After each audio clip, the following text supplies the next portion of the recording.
Okay. We are live with Ryan North. Hi, Ryan. How are you? I'm well, Cameron. How are you? I'm doing awesome. First and foremost, how are you doing jet lag wise? I saw this weekend you were all at Delhi Comic Con. How'd that go for you?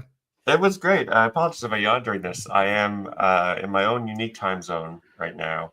Yeah. Uh, I'm not sure what time my body thinks it is, but it was a great time. The show was great. The people are great. The food is great. Was that Uh, your first time to India? it was not. I'd actually been to Delhi Comic Con in 2017. So it was actually my second time. But this time was nice because the first time was just like I flew in, I did a con, and I left. It was very tight. And this time I actually had time to see the city, see neighboring, be a tourist, which is nice. Yeah. No, that's it's I've been to India once. I thought it was a beautiful place, but I went to New Delhi for a couple days and it's just so crowded. Was it did you have any crazy drivers over there? Cuz I thought that's the to and from of anywhere was crazy to me. Yeah, it's interesting because in Canada and the States, Yeah. your horn is usually used if you're mad or you're about to have an accident. Yeah. But in India, Delhi in particular, it's more of a use just to say I'm here. So it's Yeah. very loud. Everyone's constantly honking, but it's more like a hey, hey, hey than it is a get off the road, you jerk sort of stuff. So once you understand that, it seems a lot less aggressive. Yeah, it's oh my god. I just remember having the most anxiety driving around there. Okay, so I actually just one of my first questions for you has to do with your style of writing because I think that what draws me to you and what I see so much in your work is I think the general idea and understanding of you as a person is you're so curious. Hmm. How much or how has your curiosity affected how you play with the medium of comics? That's a good question. The thing I like about comics is it is a very young medium. We don't know where the walls are, where the limits are just yet. If you read, when I read a prose novel, I sort of know what a book can do when it's just text. But when I read a great comic, I see stuff done with the medium that I haven't seen done before. And for me, that's really exciting. It's a chance to not know where the limits are, not know where the walls are, and it really makes it feel like you can kind of do anything. Um, and I am, I guess, a curious person, and so it's nice to sort of not have those answers to explore to find them. Yeah, is that like a big motivator for how much of does that inform of a story that you go into? Because when you write something like my favorite, the way you explore it is through Squirrel Girl, but I'm Mm. currently reading through How to Take Over the World, and I just feel like the research on a book like that is so extensive. Is that one of your favorite parts of doing that, or how? Or are you just glad to you know figure it all out? Yeah, I mean, with How to Take Over the World in particular, and the prequel that How to Admit Everything, both those books, I was in this really great position where I could just research, and it was such a joy to, I'm going to write a chapter on triangles or compasses, and I'm going to spend a couple of days just learning everything I can about that before writing that chapter.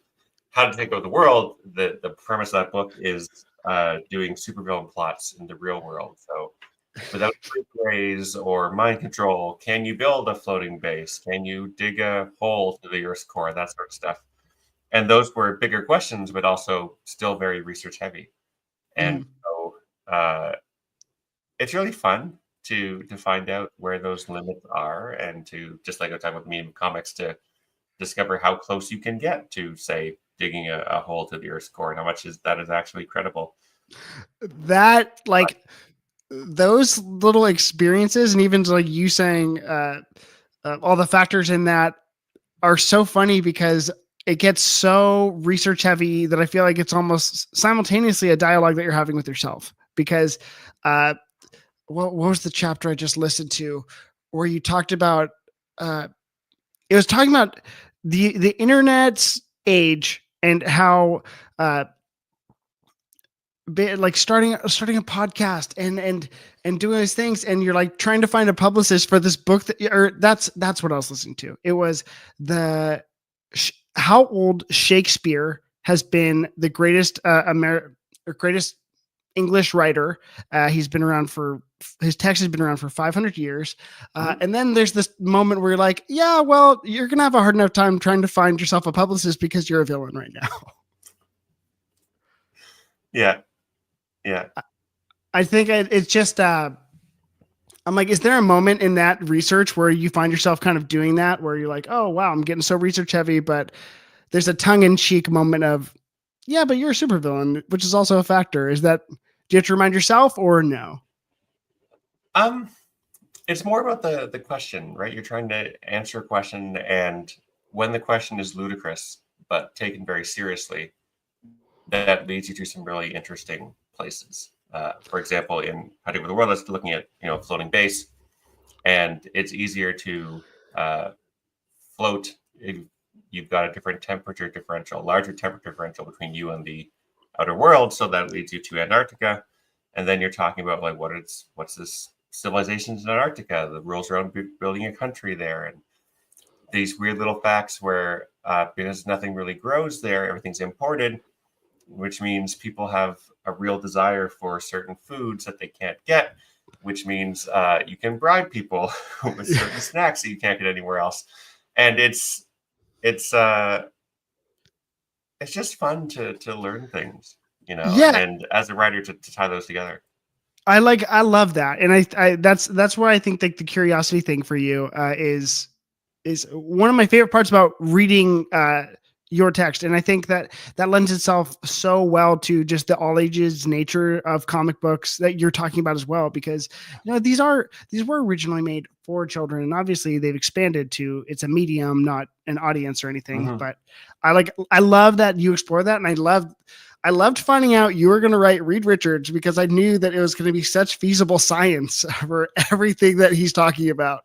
Yeah, I sort of had practice with Squirrel Girl, where she is in a comic book universe and it has a lot of comic book science, but she's also a computer science student, and the computer science is real. And finding a way to marry actual science to fantasy science came in handy when it came time to write Reed Richards, where I want there to be an actual sci-fi idea in these stories. I want there to be something you can learn and go, oh, that's really cool. Just today, there was a paper came out about the dangers of mirror life, the threat of creating mirror life that could affect the ecosystem of our planet. And we did a story on that in Fantastic Four number 5 and 6. And so it's real science, but it's also got a woman who can turn the sun invisible to solve the problem. Yes. Oh, that was. I love that arc. I love your Fantastic Four. Okay, preference question, really quick. Would you rather talk about Squirrel Girl or Rise of Emperor Doom right now? Because I can transition to either one. Your choice. Okay, well, Squirrel Girl's my favorite. I think green. I want to say first and foremost that I think it's the most underrated Marvel comic book of all time. I mean that with my soul. That's very kind. I love it. I picked up originally the OGN Squirrel Girl Beats Up the Marvel Universe. Mm-hmm. Loved it. I remember I met you a while ago at San Diego Comic-Con when you won your Eisner, another Eisner Award for Dangers, Another Unknown Risks. Mm-hmm. So congratulations. And thank you. I also just want to say that that interaction was one of my favorite ones, because you started asking me about what I do for work, and I work in construction, and you were asking me just like about concrete. And then I listened to How to Take Over the World, and something I work with a lot is PSI. Mm-hmm. So, weight capacity for concrete, I have to check all the specifications for all that. And so you asking me about that, and then listening to How to Take Over the World and hearing about PSI, I'm like, oh, wow, this guy, it's worlds that don't usually mix. Yeah. But yeah, it's really neat. It's great. So going into that curiosity, playing into there how much of yourself do you know to put into comics? Because with the computer science angle of someone like Squirrel Girl, I feel like I'm just seeing Ryan in the best possible way. Mm. How do Yeah, you balance that? it's funny because there was a day or so where I pitched doing this Squirrel Girl comic, and I wanted to be a computer scientist, and I thought this is too easy. I'm writing what I know. I'm going to make her an English major. And then I talked to my wife. And she's like, "Why are you doing this?"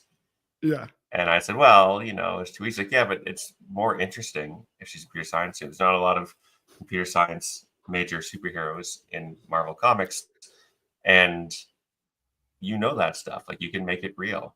And I was like, excellent point, Jen, and switched it back. I hadn't read anything. It was still in the pitching stage. But I think it's hard for me to write a character if I don't understand the character, if I don't empathize with the characters, or do you have to find a way in Yeah. to think like them? And for Doreen, she lives in a superhero universe where there's often fights. Two superheroes meet each other the first time, they probably are going to have a fight. And her first instinct is not to fight. Her first instinct is to converse and sort of like, what are we fighting about? Let's talk about it. Let's solve this problem. And that's not that radical in real life, but in superheroes, it is. Yeah. And so it made her feel real in a way that none of the other characters really did, where she felt like this smart, intelligent, creative, empathetic young woman in this super universe. And so I had to write her like that. Like, she couldn't solve a problem by punching it all the time because she's smarter than that. She's going to try to find a way to actually resolve things on a more permanent basis. So she's very unique to write. I miss it. The stories that I wrote with Squirrel Girl, you couldn't just like copy and paste another hero in there. And she's always fun. Yeah. Yeah. It was just, I think I really love the what you're talking about with what you have to bring to the table from your own shared experience. And I think that's true with every writer is kind of what we want to see, uh, just all the computer science practical, just someone like me who doesn't know anything about computer science and you coming in and just sharing how that actually Well, there's relates some to cool so stuff. many Yeah. problems. I loved it. I was like, I'm just so glad because it's a treat. It's hard to make, a late 20 something. I'm now in my early 30s, want to be enthusiastic about learning. And that was great. So I just, all the props to you. I think you're so freaking smart. And I loved how you used that book also to play with the medium. I think I didn't write this question down or send it to you, but what made you want to kind of like explore the medium of comics? Because you're writing in the margins. You did a whole issue that's in the zine form of like indie comics. I loved that. Where did that come from? Was that just like, we're going to do this week? Yeah, so my first work in print that wasn't Dinosaur Comics was Adventure Time. And there we did these 4 issue arcs, these 1 issue standalones. And it was there that I sort of did the same template I used with Squirrel Girl of doing a 4 issue arc and a standalone, and using a standalone to do something new that you couldn't normally do. Mhm. To try to explore the medium and the character. We did a first person perspective issue with Squirrel Girl. We had a silent issue, a zine issue you mentioned. It was a lot of fun. It's really a chance to do sort of break outside the box that superhero comics often find themselves in. Yeah. I'm a big fan of comics as a medium in general. And when I Yeah. first started reading comics, I didn't read superhero comics. In fact, you can tell because the first villains that Squirrel Girl fights in the Marvel Universe outside of Galactus were all in movies. And Craven, because I love Craven. Yeah. I loved like, that too. Yeah. Yeah, I mostly read independent stuff, autobiographical stuff, and that spirit of creativity and wanting to tell a story to the full extent that the medium allows carries through into those standalone issues.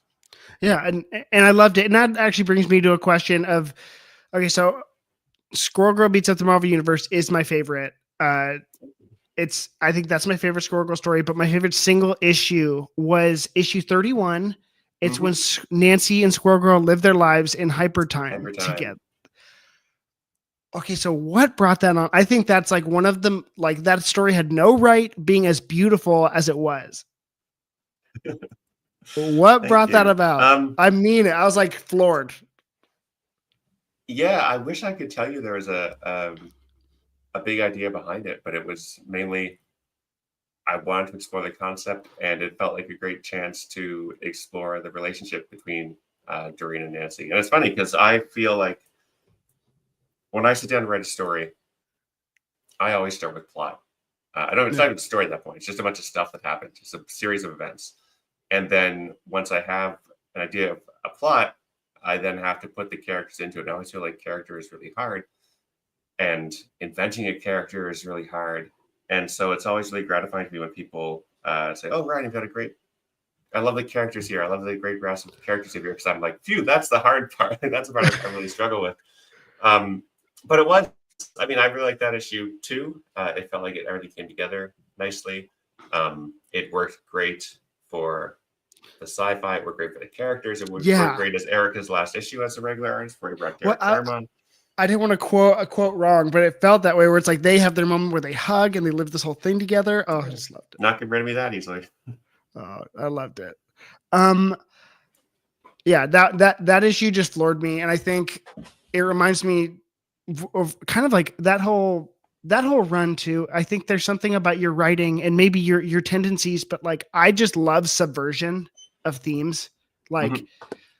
And that's why Doreen's take on all of it, just being so practical, is my favorite thing. And that's what draws me so much to the character. It's every time she says yo, or it's every time that, the Loki is obsessed with Nancy Whitehead, like just all that. I'm like, yeah, because of Cat Thor, of course, I loved it. So yeah, I mean the Loki Nancy relationship, the Loki Nancy relationship. I think part of it mirrors the Squirrel Girl Galactus relationship, where both these characters approach these otherwise terrifying characters with a lot of power, and just treat them like a guy, like a peer, like a person, and that's I think refreshing to both of those people. So it's like, oh, you're interesting.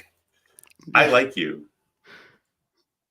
Yeah, it's so good. And then I just also adore the Craven Squirrel Girl relationship. Just in time for Craven the Hunter the movie. Go read Squirrel Girl. I know that they're probably drawing so much for that source material, but it's incredible. Now, let's transition to what you have cooking. You say in also the dedication page in How to Take Over the World.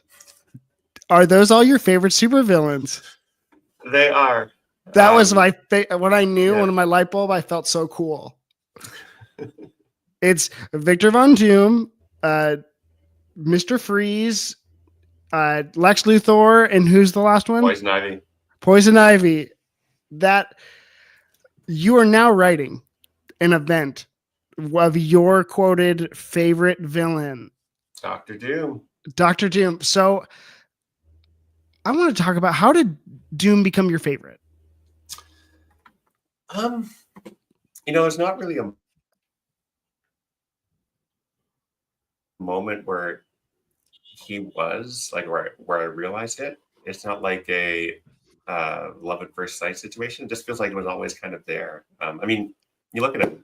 His name is Dr. Doom. Objectively, very cool. An amazing name.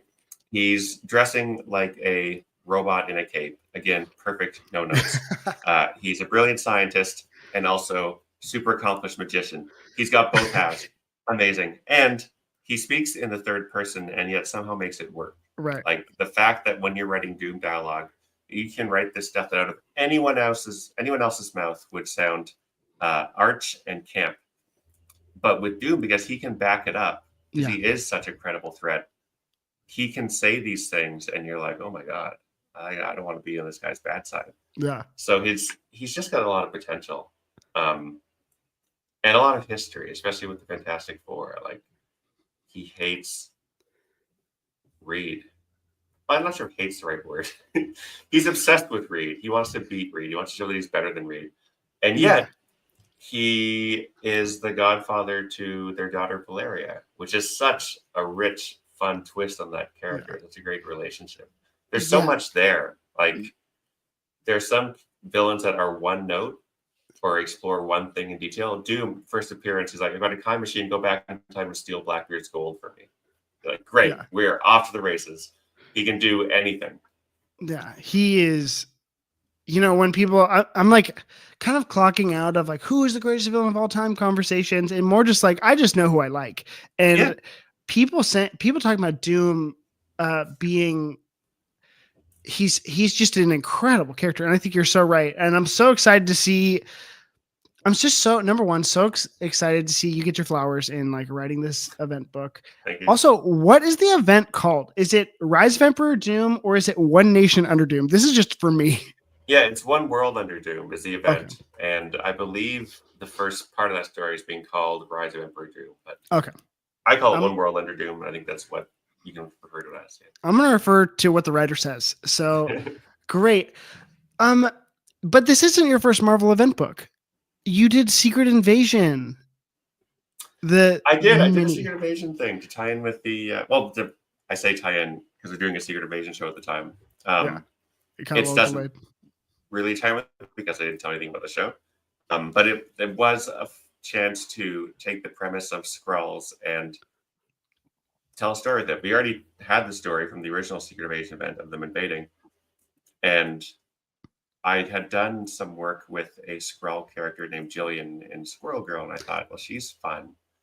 And this idea of taking a character like Tony Stark and taking a character like Maria Hill, who's leader of a spy agency, both these people have a lot of reasons to distrust Skrulls, shapeshifters that can pretend to be anyone.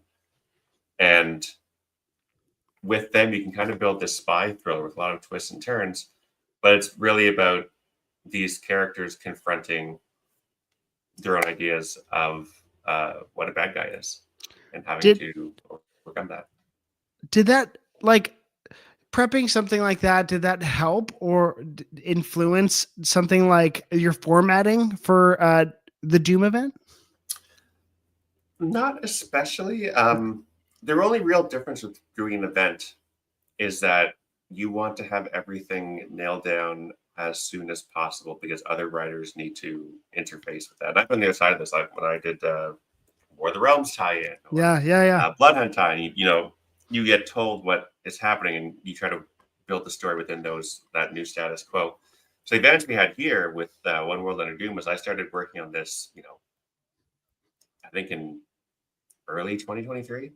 The full story is written. All the issues are done. They were done months ago. And so hopefully, ideally for everyone else who's talking to the event, they don't have to guess where things are. Because I can say, here's the script, here's the outline, here's what's happening. So you know exactly what it'll look like on the ground. So ideally, fingers crossed, it will feel like a very integrated, tight sort of event where it is a new status quo, things are happening, and it feels real and lived in and interconnected. Okay. The real question I have is, are there any tools from the tool belt from How to Take Over the World that influence how Doom is taken over? When Tom Breitbart approached me saying, hey, we're thinking of doing a Doom event called One World Under Doom, where he takes over the world. Do you have any thoughts on that? And I was like, I literally just wrote a book called How to Take Over the World. So I feel like I've done my research here. Like I can't not write this. And so immediately I had ideas and had sent over a pitch, and we just went back and forth, revising, expanding. But from the beginning, I was like, perfect timing. I've just spent a year researching the subject. I am good to go. Yeah. I don't know. I'm so excited to see you have this opportunity. I'm obviously picking it up. Everyone go. I'm sure you can pre-order right now. Pretty sure, yeah.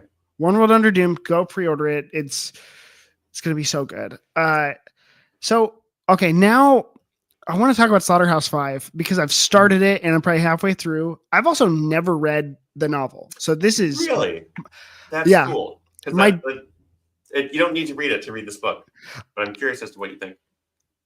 I think it is. I can see I think, I guess, immediate thoughts. I had to take a break because I kind of had a personal something happened in my personal life Hmm. that Hmm. was unfortunate, and so it's a tone shift from Yeah. your work. That's the first thing. Like, whoa!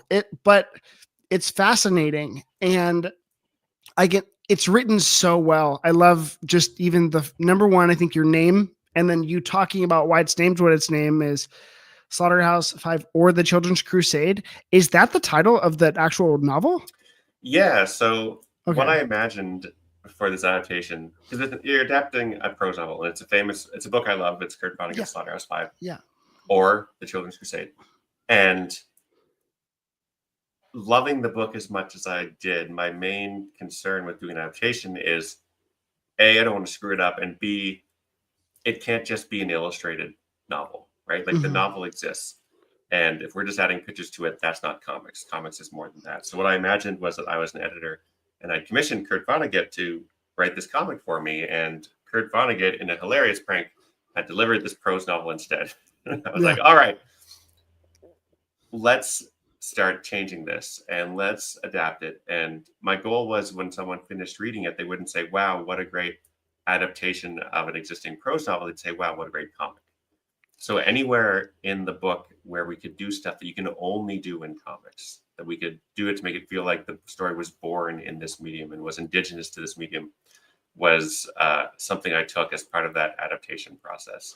And Yeah. so I loved it. Like it's a really fun thing to work on, really exciting and terrifying thing to work on, Yeah. and also gave me the rare experience of like when the book came out and I read it in my hands.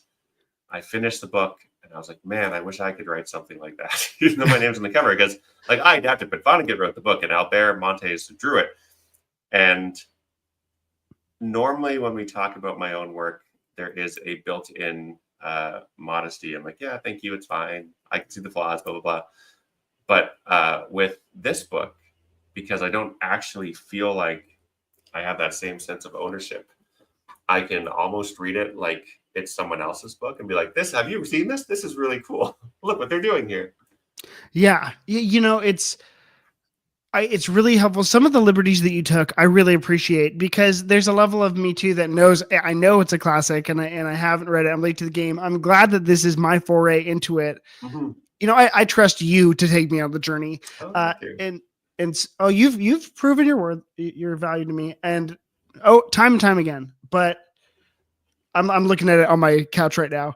Uh, I loved the thing that really I love too as a resource that I keep going back to is I think it's the second page where it's like uh, The these are timeline. it's not the timeline, it's all the characters, supporting characters. Oh yeah, yeah, It's so helpful to me because you're stumbling upon them and I can reference back who they were.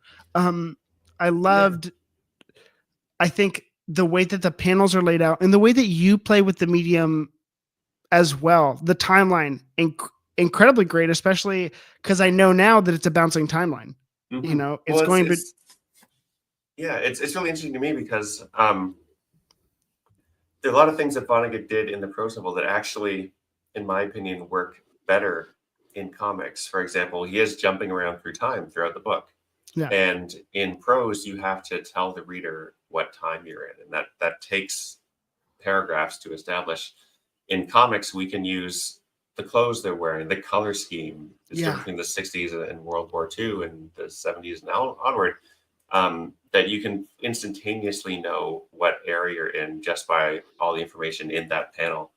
And it's such a faster way to do those jumps to get you established or to play with them. We have one panel where Billy's in World War II in this bomb shelter and starts conversing with his daughter in the 60s. And you see her in that bomb shelter for one panel, out of place, wearing her 60s dress. And then suddenly, the next panel, she's in the same clothes, but now driving a car, and Billy's sitting beside her. And it's this 3 panel transition. And you've moved through time so smoothly without a single word because everything else in comics is telling you that you've switched time here. yeah, yes, and just huge props to it's Albert Montez. You said Yes. Yeah. uh, art is amazing in that book, and the colors. I love the color palette that you guys went with. It's just Mhm. incredible. So I think you did incredible work. Yeah. I think if you guys are if you haven't read the book, I can say from my personal experience, it's it's really wonderful. I love it. It's written so well, and so I I'm excited to keep going with it, but I'm just going to take my time now because it was. Yeah, there's I was no like, rush. oh, it's you know what? I'm going to balance it out with. I have Danger and Other Unknown Risks, a copy of that as well, and I'm just going to go back and forth because I need some light and I need some like gnarly PTSD. It's funny, when I was working on writing that, I was doing Slaughterhouse 5 and also working on Squirrel Girl. And initially, I would be doing, you know, do the morning working on Slaughterhouse and do the afternoon working on Squirrel Girl. And I had to stop because I noticed I didn't write Squirrel Girl. And I'm like, man, why do I not feel like writing an upbeat talking squirrel comic after spending 4 hours in a prisoner of war camp in World War II? Yeah. That's a big mood shift. So I switched to doing a day of Slaughterhouse and a day of Squirrel Girl, and that worked a lot better. Yeah. No, it's wonderful. And actually we are at time for you. So I appreciate you coming and talking to me so much. You, I think, are a treasure, and I think you're so for I'm gonna tell you what I Very told you. kind. Poor Ryan, just quickly for my listeners, I found out my trade secret is when you go to Comic-Con, go to the Eisner Awards. It's Yeah. free. And like low key, I just found, and next door is the after party, and it's just in the lobby to get to the venue. And so Ryan was there, and And I you was, said hi. I was like, oh my gosh, because I didn't even know you were going to be there that weekend. And so Yeah. It was a I, last minute thing for me. yeah, and even poor, you didn't even get the worst of it. I probably cornered Pat Gleason, who drove basically there Yeah.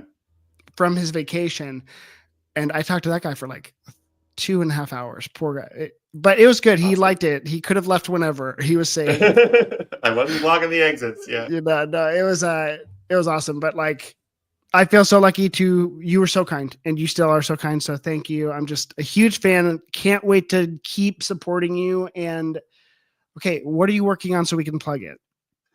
A Right. Fantastic Four. Yeah. So working on One Fantastic world. Four and One World Under Doom. Both are coming out. One World Under Doom starts in February. Fantastic Four is monthly. It's And great. um, just announced today, I'm doing a Godzilla versus Fantastic Four one shot. So you get to play with Godzilla. That's gonna be great. And um, I'm also contributing to the Iron Man game that Motive is making, Oh, which will be great. coming out, not this year, not next year, but Yeah, sometime down the road. and you Um, helped. yeah, Yeah. I'm there as a writer, so it's a lot of fun, Oh, but that's also great. very different from comics. In comics, you pitch a story, you write a story, it's on the shelf 3 months down the road. It's very fast.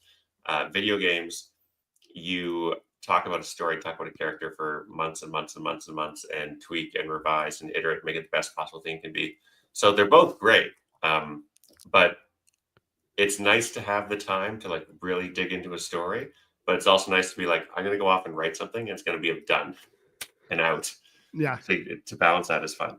Yeah. Yeah. And I just think that, like you're a great writer. Okay. I'm just gushing. I just am such a huge fan. So everyone go pick those up, and also go pick up what you've written. You have you have an extensive backlog or category, and daily you're writing dinosaur comics still.